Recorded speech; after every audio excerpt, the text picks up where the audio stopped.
जय हिंद दोस्तों, डिस्क्लेमर पढ़ लीजिएगा। उच्च न्यायालय का, दिल्ली उच्च न्यायालय का एक फैसला आया है जय अनमोल के पक्ष में, यूनियन बैंक ऑफ इंडिया के कह लीजिए खिलाफ में। सब कुछ इस वीडियो में हम लोग देखने वाले हैं। पूरी डिटेल वीडियो देखिएगा आप लोग, ठीक है ना, स्किप मत करिएगा। रिलायंस पावर लिमिटेड कंपनी का करंट मार्केट प्राइस 38 रुपये 40 पैसे ट्रेड करा है। गला बिल्कुल बैठ गया है, जुकाम हुआ है भाई। लाइक करिएगा सभी आप लोग इस वीडियो को, ठीक है ना, ताकि मुझे भी थोड़ा सा हौसला मिले भाई कि मैं आप लोगों के लिए वीडियो बनाता रहूं कंटिन्यू, ठीक है ना। 5.25 लाख इक्विटी से 5.25 करोड़ इक्विटी शेयर यहाँ पे टोटल ट्रेड हुआ है। मार्केट भी आज अच्छा खासा पॉजिटिव था।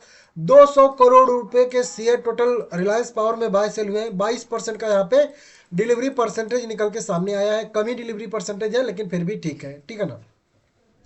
अब देखिए, बात करेंगे सीधा सीधा इसके कुछ अपडेट की। तो एक तो ऑफिशियल अपडेट कंपनी के साइट से आया है, यहाँ पे देखेंगे आप लोग, ये वाला रिलायंस पावर। अब वोटिंग रिजल्ट आया है। वोटिंग रिजल्ट किस लिए, तो देखिए, एक Ashok Gupta non executive non independent director के तौर पे इनकी नियुक्ति होने वाली थी। तो इसके लिए वोटिंग हो रही थी और वोटिंग का अब आउटकम आ गया है। एक जोहरा चटर्जी करके थी, इंडिपेंडेंट डायरेक्टर के तौर पे इनको भी नियुक्त करना था, तो उसके लिए भी वोटिंग हो रही थी, तो उसका भी आउटकम आया है। एक issue of foreign currency convertible bond, तो कंपनी ने foreign currency convertible bond issue करने के लिए मतलब वही वोटिंग करा रही थी। तो ये मतलब 3 मैटर पे वोटिंग हुई थी और तीनों का आउटकम यहाँ पे आ चुका है, ठीक है ना। 18 तारीख को इनका जो है वही कह लीजिए मीटिंग था वोटिंग वोटिंग का के लिए। वोटिंग तक इनके पास 44,71,718 सब्सक्राइबर थे। सॉरी, सब्सक्राइबर बोल रहा हूँ, शेयर होल्डर थे, ठीक है ना। आप लोग सब्सक्राइब कर लीजिएगा, सब्सक्राइबर का नाम आ रहा है, ठीक है ना। टोटल कंपनी के पास वही कह लीजिए कि कितने शेयर होल्डर है, 413 करोड़ शेयर होल्डर है, जिसमें से 182 करोड़ शेयर होल्डर का कह लीजिए इक्विटी शेयर का कह लीजिए यहाँ पे वोटिंग हुआ है।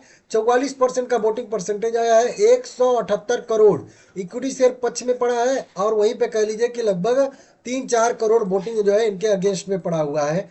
97-98% वोटिंग इनके पक्ष में पड़ा है। जो आरूप अशोक गुप्ता है इंडिपेंडेंट डायरेक्टर की, इनकी नियुक्ति हो गई। वहीं पे इंडिपेंडेंट डायरेक्टर जो जोहरा चटर्जी थी, इनके लिए भी लगभग कह लीजिए 99.99% के आसपास इनकी वोटिंग इनके पक्ष में पड़ी है। लगभग 182 करोड़ इक्विटी शेयर 182 करोड़ में इनके पक्ष में पड़ा है, तो इनकी भी नियुक्ति हो गई।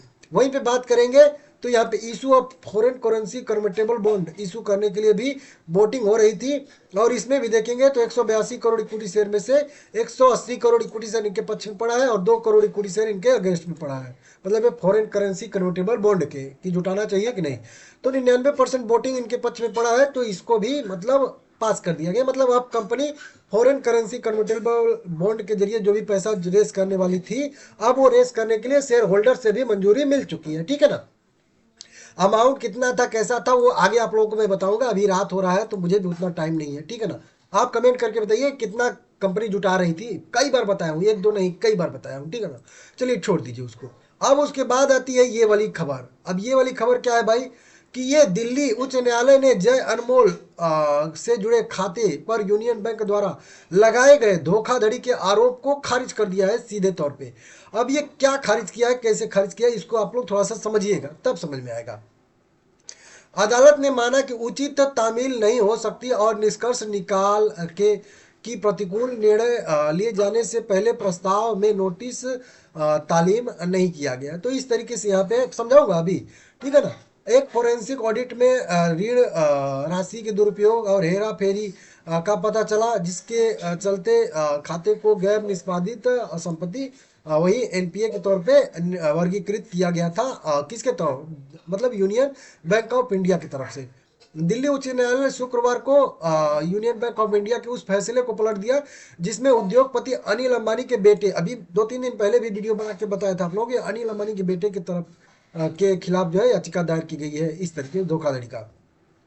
जय अनमोल अंबानी से जुड़ी एक कंपनी के बैंक खाते को धोखाधड़ी वाला घोषित किया गया था, जो अभी बताया था आप लोगों को। उच्च न्यायालय ने कहा है कि यह कार्रवाई प्रक्रियात्मक सुरक्षा उपायों का उल्लंघन करते हुए की गई थी। न्यायमूर्ति ज्योति सिंह ने यहाँ पे कहा है कि इस तरीके से अब ये बार बार जो है रिफ्रेश हो जा रहा है, ठीक है ना। इस तरीके से बहुत मुश्किल है। तो यहाँ पे ज्योति सिंह अंबानी की याचिका स्वीकार करते हुए पाया कि बैंक धोखाधड़ी वर्गीकृत करने से पहले इन्हें वैध कारण बताओ नोटिस जारी करने या सुनवाई का अवसर प्रदान करने में विफल रहा, जो प्राकृतिक न्याय सिद्धांतों के विरुद्ध है। यही चीज आप लोगों को लाइन नोटिस करना है, अभी समझाऊंगा। अंबानी ने स्टेट बैंक ऑफ इंडिया बनाम राजेश अग्रवाल मामले में सुप्रीम कोर्ट के फैसले पर भरोसा किया था, जिसमें यह निर्णय अनिवार्य है कि किसी उधारकर्ता के खाते को धोखाधड़ी वाला घोषित करने से पहले उन्हें पूर्व सूचना दी जानी चाहिए और उनको जवाब देने का भी अवसर मिलना चाहिए। उसके बाद अब उनके जो भी ऋण उन्होंने लिया है उसको अब जो है धोखाधड़ी में वर्गीकृत करेंगे। अनिल अंबानी की ओर से पेश हुए वरिष्ठ अधिवक्ता ने राजीव नायर ने बताया कि यूनियन बैंक के स्वयं हलफनामे में यह खुलासा हुआ है कि कारण बताओ नोटिस कंपनी के उस परिसर पर भेजा गया था जिसको कंपनी ने 2020 में ही खाली कर दिया था, या वो पता कंपनी ने बदल दिया था। इस तरीके से कह लीजिए अदालत ने माना कि उचित तामील नहीं हो सकती, इसलिए निर्णय जो है यहाँ पे अभी नहीं लिया जा सकता कुछ भी। न्यायालय ने यह माना है कि धोखाधड़ी का भी निर्णय तो यहाँ पे नहीं होगा, क्योंकि जो धोखाधड़ी पे विवाद है वही सही ढंग से नहीं यहाँ पे किया गया है, ठीक है ना। तो इसको अभी रोका गया है। फिर से जब यूनियन बैंक ऑफ इंडिया पूरा प्रोसेस कंप्लीट करके कारण बताओ नोटिस जारी करेगी, प्रासंगिक दस्तावेज सामग्री जो भी है उसको उपलब्ध कराएगी, तो मतलब वही उच्च न्यायालय फिर से इस पर विचार करेगा, ठीक है ना। सीबीआई पहले से ही आप लोगों को पता है, ईडी सब पहले से ही पता है, लगभग 14,853 करोड़ रुपए का कथित धोखाधड़ी आरोप में जांच कर रही है और उसी में जुड़ा हुआ यह भी मामला है, ठीक है ना। यूनियन बैंक से इनकी वही अनिल अनमोल अंबानी की कोई कंपनी ने, जो कई बार बताया हुआ आप लोगों को, 228 करोड़ लिया था। अब यहाँ से समझना शुरू कर दीजिएगा, 228 करोड़ रुपए लिया था, लेकिन उसको चुकता नहीं कर पाई, चुका नहीं पाई। अब यूनियन बैंक ऑफ इंडिया ने क्या किया कि उसी पैसे को धोखाधड़ी के रूप में वर्गीकृत, पहले तो इन्होंने एनपीए पहले से ही घोषित करके रखा था, एनपीए के बाद इन्होंने अब धोखाधड़ी की भी शिकायत कर दी थी, धोखाधड़ी में ये 228 करोड़ को वर्गीकृत कर दिया था, जो ठीक है ना। और इसी में वो जय अनमोल शाह जो इनके निदेशक थे उस समय के, उस कंपनी के, रिलायंस होम फाइनेंस के, ठीक है ना, उसके तो उनको उनका भी नाम यहाँ पे निकल के सामने आया था, उनके खिलाफ भी वही जो है के लिए शिकायत दर्ज हुई थी। अब क्या है ना कि जो अभी फैसला आया, ये जो 228 करोड़ का जो डेट है जो धोखाधड़ी के रूप में यूनियन बैंक ने वर्गीकृत किया, उसको पूरी तरीके से नकार नहीं दिया गया है कि नहीं वो धोखाधड़ी नहीं था। वो अभी धोखाधड़ी है नहीं है उसमें फैसला अभी होने वाला है, ध्यान दीजिएगा। जो यूनियन बैंक से रिलायंस होम ने 228 करोड़ का ऋण लिया था, अभी ये फैसला होना है कि नहीं 228 करोड़ जो कंपनी ने फैसला लिया था वो धोखाधड़ी उसके मतलब उसका किया, कहीं मिस यूज किया कि नहीं किया, ये तो अभी फैसला होना बाकी है कि सही या गलत। अभी तो इस चीज को खारिज किया गया है कि जो आपने इस धोखाधड़ी को में वर्गीकृत किया है, इस मतलब पैसे को 228 करोड़ का, उसके लिए कंपनी को आपने अच्छे से सूचित नहीं किया, वो प्रोसेस फॉलो नहीं किया, जिसके वजह से आप किसी भी डेट को धोखाधड़ी वर्गीकृत करते हैं। कहा गया है कि कोई वैध कारण बताओ नोटिस जारी करने या सुनवाई का अवसर प्रदान करने में विफल रही है। मतलब कंपनी ने बताया गया है कि जो कंपनी ने एक कारण बताओ नोटिस जारी भी किया था, तो वो कंपनी के उस पते पे भेजा था, 2020 में भी कंपनी ने उसको खाली कर दिया था, जो मतलब वैध पता था उसमें। अब मैं मान लेता हूं कि मैं मेरा ये घर है, रिलायंस होम का ही कह लीजिए यहाँ पे, और इसने कर्ज लिया है यूनियन बैंक ऑफ इंडिया से। अब इसको नोटिस जारी करना है तो ये इस पते पे नोटिस करेगी ना।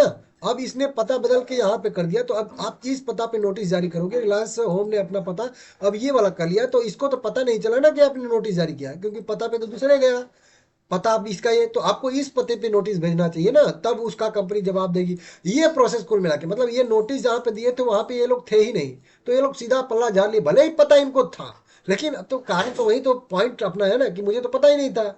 सीधा सीधा आप मेरे वैध पता पे देते तो मैं उस पर अपना जवाब देता, तो वो मैटर सीधा सीधा कि मतलब इन्होंने वो प्रोसेस फॉलो नहीं किया कि धोखाधड़ी वर्गीकृत करने के लिए कंपनी को सूचित करिए, उनसे जवाब मांगिए। जब कंपनी कोई मतलब अच्छा सा आपको जवाब नहीं दे पाती है, तब आप जो है उसको धोखाधड़ी में वर्गीकृत करेंगे, तब उसमें न्यायालय सुनवाई करेगा और फिर उसमें जो फैसला होगा कि हाँ ये सही है या गलत, ठीक है ना। तो कुल मिला के वो प्रोसेस अभी फॉलो नहीं किया गया है, तो वो प्रोसेस अभी फिर से कंपनी फॉलो करेगी। कंपनी का मतलब कौन? Union bank of India. Union bank of India आप फिर से क्या करेगी? यूनियन बैंक ऑफ इंडिया कहाँ लिखा है? यूनियन बैंक ऑफ इंडिया यहाँ पे आप क्या करेगी कि अनिल अंबानी की वही रिलायंस होम को फिर से एक नोटिस जारी करेगी, कारण बताओ नोटिस जारी करेगी, उस पर उनसे जवाब मांगा जाएगा, जवाब वो जो भी देंगे जैसा भी देंगे, फिर उसके बाद अगर वो यूनियन बैंक ऑफ इंडिया संतुष्ट नहीं होगी तो फिर उसके बाद फिर से वो जो है दिल्ली उच्च न्यायालय में जा सकती है। तो ये सारा का सारा प्रोसेस अभी इनको फिर से कंप्लीट करना पड़ेगा। बाकी वो जो पैसा है वो अभी वैसे का वैसा ही है कि कंपनी ने लिया है, अभी दिया नहीं है, ठीक है ना। तो इसको आप लोग देख लीजिएगा, ठीक है ना। बाकी अगर चार्ट की बात करेंगे तो चार्ट में बिल्कुल वही जो निचला स्तर आप लोगों को इंपॉर्टेंट बताया था 32 रुपया, बिल्कुल वहां तक आया, वहीं से एक पुल बैक कह लीजिए अभी तो देखने के लिए मिल रहा है। 20 डे में मूविंग एवरेज को ब्रेक करके 2-3 दिन से उसके ऊपर ट्रेड कर रहा है, तो ये एक पॉजिटिव है। हालांकि 38 रुपये के ऊपर अगर जाके 38 रुपये पे के लो बना देता ना तो ये मेरे हिसाब से बहुत बेस्ट चीज रहता, या उसके ऊपर भी एक लो बना देता ना तो भी बढ़िया रहता। मतलब इसके लिए क्या करना होगा कि अब यहाँ से कभी भी इस तरीके से नीचे आ सकता है, लेकिन एक बार जाके 50 डे में या उसके ऊपर जाके एक बार नीचे आए, फिर यहाँ पे सस्टेन करे और फिर उसके ऊपर जाके इस तरीके से टिके तो फिर कह ले। मतलब एक बार लो चाहिए, इस तरीके का लो उस पर बनना चाहिए कि कोई लेवल ब्रेक ब्रेक हो रहा है तो उस लेवल को रिस्पेक्ट देना चाहिए, सपोर्ट लेना चाहिए, तब मान लेंगे कि हाँ ट्रेंड थोड़ा सा बदल रहा है। और ऐसा अगर होता है तो एक inverted head and shoulder type का यहाँ पे पैटर्न भी बन जाएगा, वही मतलब कह लीजिए एक तरीके से बनने की संभावना है, तो हो जाएगा। 2% की आज भी तेजी देखने के लिए मिली है, ठीक है। रिकवरी अच्छी खासी आ रही है 5-6 दिन से, बढ़िया है। होल्ड करके रखने का पहले से ही व्यू है, छोटे टाइम फ्रेम का अगर व्यू है तो फिर दिक्कत हो सकता है, ठीक है ना, अभी भी।